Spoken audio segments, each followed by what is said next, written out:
sitting by the water, just reminiscing and reflecting. You know, when we talk about grief, it doesn't always mean that it's a grief about the loss of a family member or friend or death. It could be grieving, returning to an area or a place in life that traumatized you. It could be grieving the loss of a friendship or a relationship that was important to you. It could be grieving the loss of moving to a new space or a new place or a new city or a new country. It could be grieving the loss of your job. It could be grieving the transition from work to retirement. Whatever the grief is, allow yourself to feel it.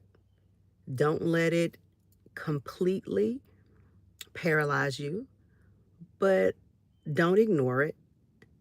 Embrace it. Know that it's going to be there, and then find a manner or a way to release it.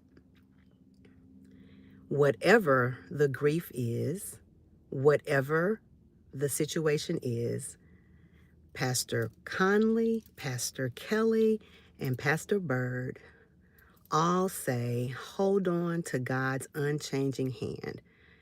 Don't ever forget that your faith is what gets us all through each and every situation that we endure in life. Life is what life is, and life doesn't ever stop lifing. Just when you think it's okay and you can breathe again, something else may occur. And you have to take a deep breath and figure out how to move again, how to get up out of bed again, how to return to work again, how to smile again. But through it all, when we are believers in Christ, He never fails us. Sometimes it feels like He's a little distant, and that may be the time when He's pruning us and processing us for our next season, for the season that He has called us to purpose for. And that is okay as well. It does not always feel well when He is pruning us or preparing us. But He promises that everything that He does is for our good because we believe in His holy word. And because He died for us, it will be well. We just have to learn to rest in His presence. We have to learn to be silent sometimes. We have to learn when to speak, how to speak. We have to learn when to show up, when not to show up. We have to learn self-care. And all of that is okay. Never fear, although sometimes anxiety causes us to fear because He doesn't give us fear. But it's a real human emotion.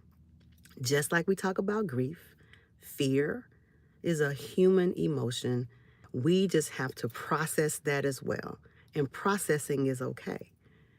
If you have not been able to process your grief or your fear or your anxiety with reading your word, praying, seeking the word, seeking assistance from those in the ministry who have helped you, then therapy is always an open option because God created therapists as well.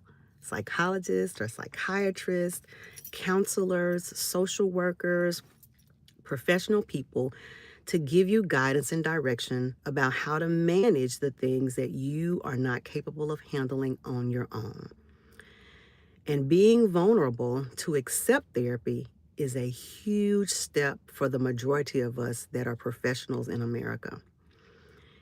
It's been 10 years since the death of my father, and it's been 6 years since the death of my mom.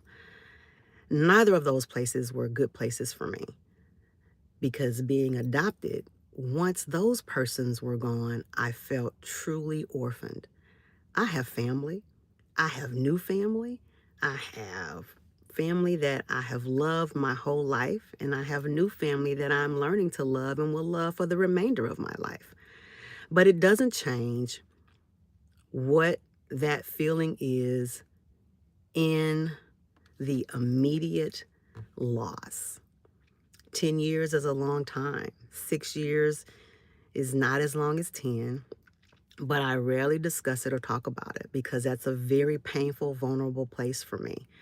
But I think that people should know that we experience the same emotion, even though we're in the field of medicine, that everybody experiences. And when you start to support others, friends, and family during their times of grief, it oftentimes reminds us or causes us to reminisce or feel things we thought we were healed from.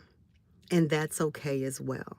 So, in this season of processing my own personal grief from the trauma of loss, I just want you to know that God is still in control and that with Him and through Him, all things are possible. Nothing is impossible.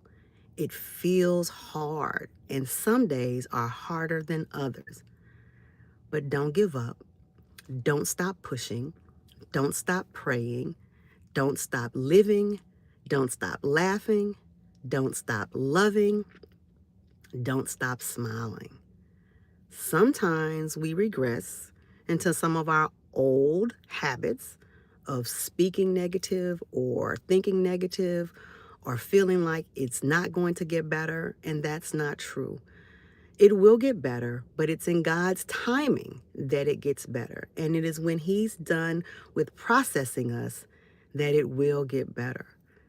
Just remember, we are His children, and He loves us better than we could ever love ourselves. And we have to continue to learn to love ourselves in the midst of every seasonal storm. And we have to know when it's His voice versus our choice that we're moving in. And we have to move at God's command, not by our own power. Because if we do move out of order, those processes are even more painful than the order that He puts us in. To God be the glory for all that He has done. I cannot say that I am happy for every single thing that I have been through. I have not gotten there yet. But I am honest to say that I am happy I can smile today. I'm thankful for all the people that have allowed me and assisted me to process it all. And I'm so thankful for everybody who continues to walk this journey and who continues to listen and tune in to the things that I have to say. I'm grateful for you all, and I'm grateful for the gift that God has given me. Be blessed and have a wonderful week. Bye-bye.